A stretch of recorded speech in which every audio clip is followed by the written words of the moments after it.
Assalamualaikum warahmatullahi wabarakatuh.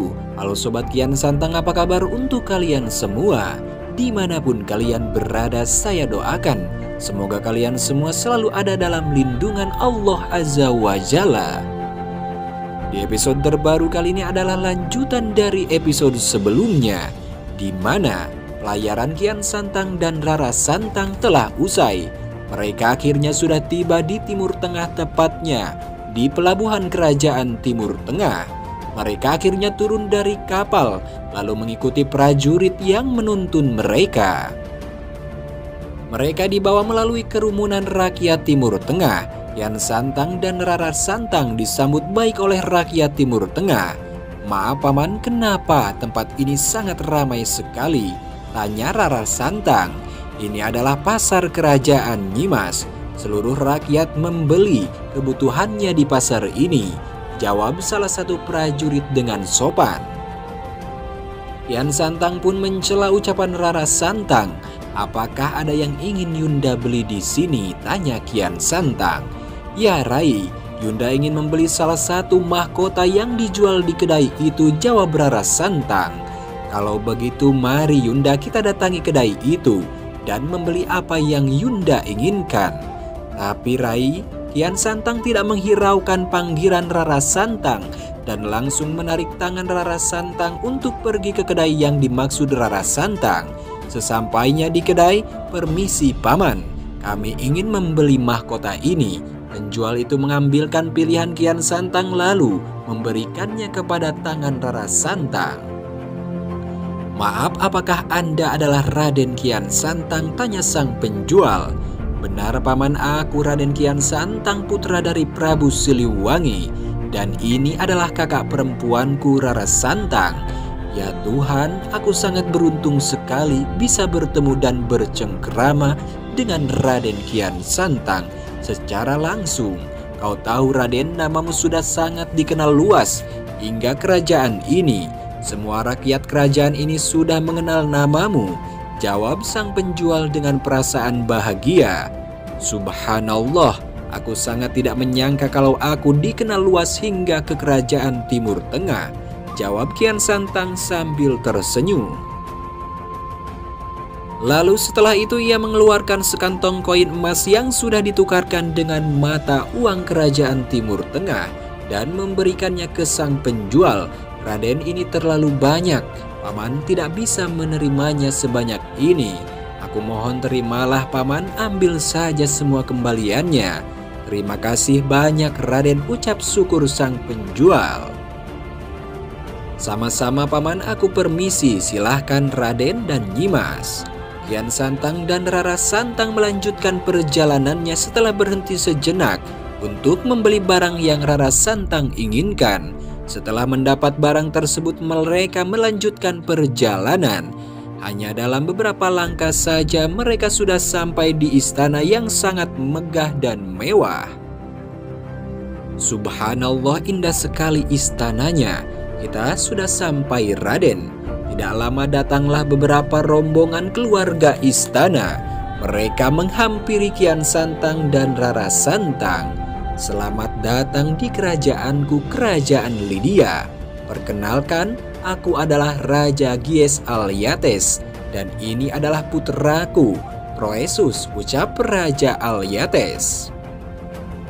Dia adalah raja dari kerajaan Lydia, Raja Alyates serta putranya, Pangeran Croesus. Pangeran Croesus berbaju khas Pangeran Timur Tengah, begitu juga dengan sang ayah. "Salam yang mulia. Perkenalkan, aku adalah Raden Kian Santang, dan ini adalah kakak perempuanku Rara Santang. Jadi kalian adalah putra dan putri dari Prabu Siliwangi?" "Benar yang mulia. Ayahanda Prabu Siliwangi meminta maaf kepada yang mulia karena tidak dapat hadir. Maka dari itu aku dan Yunda Rara Santang yang mewakilkan ayahandaku untuk datang ke kerajaan Lydia." "Aku sama sekali tidak kecewa Raden karena ayahandamu tidak dapat hadir, melainkan aku sangat merasa terhormat karena Raden Kian Santang berkenan datang ke istanaku." Kian Santang membalas ucapan Raja Alyates dengan senyuman. Mari Raden nyimas kita masuk ke dalam istana, ucap Pangeran Croesus. Mari Pangeran. Kian Santang dan Rara Santang diantar masuk ke dalam istana oleh Raja Alyates dan Pangeran Croesus. Kian Santang dibuat takjub dengan ukiran dan keindahan di dalam kerajaan Lydia. Tidak lama mereka sampai di suatu kamar yang sangat luas dan indah, ditambah dengan ukiran khas Timur Tengah dan balkon yang menghadap ke depan istana Lydia. Raden nyimas, sekarang kamar ini adalah kamar kalian berdua. Aku sudah menyiapkan 2 kasur untuk kalian berdua. Kamar ini memang khusus untuk kalian karena kalian adalah tamu terpenting diriku. Terima kasih yang mulia. Sama-sama Raden, beristirahatlah. Raja Alyates dan Pangeran Croesus membiarkan Kian Santang dan Rara Santang beristirahat.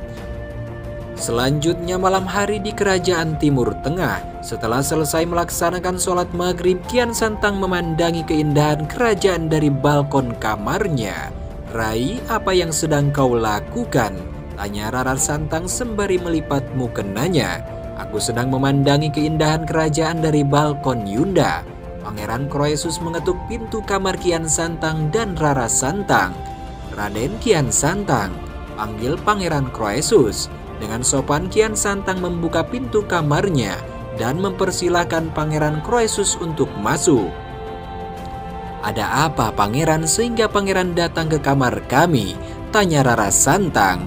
"Maaf jikalau aku mengganggu waktu kalian, tapi aku mendapat perintah dari ayahku untuk membawa kalian jalan-jalan melihat Sungai Eufor," jawab Pangeran Croesus. "Sungai Eufor apakah letaknya jauh dari istana ini Pangeran?" "Tidak terlalu jauh nyimas. Mari aku antar kalian, mari Pangeran." Kian Santang dan Rara Santang diajak jalan-jalan melihat istana sekaligus melihat Sungai Eufor. Di sepanjang perjalanan menuju Sungai Eufor, Pangeran bercerita tentang sungai itu. "Raden, Sungai Eufor adalah sungai terindah yang ada di Timur Tengah. Sungai Eufor banyak dikunjungi oleh orang-orang asing dari kerajaan lain karena keindahannya." Akhirnya mereka sampai di Sungai Eufor. "Prajurit, siapkan kapal kecil untuk Raden Kian Santang," ucap Pangeran Croesus kepada prajurit pengawalnya. "Baik Pangeran." Beberapa prajurit pengawal menjalankan perintah sang pangeran. Mereka menyiapkan kapal kecil untuk berlayar melihat keindahan Sungai Eufor. Setelah kapal kecil selesai disiapkan, Pangeran Croesus membawa Kian Santang dan Rara Santang ke arah kapal kecil itu. "Silahkan kalian menikmati keindahan Sungai Eufor di malam hari menggunakan kapal kecil ini. Aku yakin pasti kalian akan takjub melihat keindahan sungai ini." "Baiklah Pangeran, terima kasih karena Pangeran sudah menyiapkan ini semua untuk kami." "Sama-sama nyimas." Kian Santang naik duluan ke kapal itu, lalu mengulurkan telapak tangannya untuk Yundanya. Dengan senang hati Rara Santang membalas uluran tangan Kian Santang lalu duduk di kapal kecil itu. Kian Santang mengambil dayung yang berada di kapal itu lalu duduk dan mendayung kapal. Perlahan mereka mulai menjauh dari pinggir sungai. Kian Santang dan Rara Santang menikmati keindahan Sungai Eufor berdua di bawah sinar rembulan. "Apa yang dikatakan oleh pangeran itu benar Rai. Sungai Eufor ini sangat indah sekali." "Ya Yunda, kau benar." Secara tiba-tiba Kian Santang memuncratkan air dari tangannya ke arah Rara Santang. "Rai," panggil Rara Santang sembari menggelap wajahnya. "Rai," panggil Rara Santang sembari mengelap wajahnya yang basah. Kian Santang tertawa melihat Rai Kian Santang kesal karena kejahilannya. Keduanya tertawa bersama dan saling membalas cipratan air satu sama lain.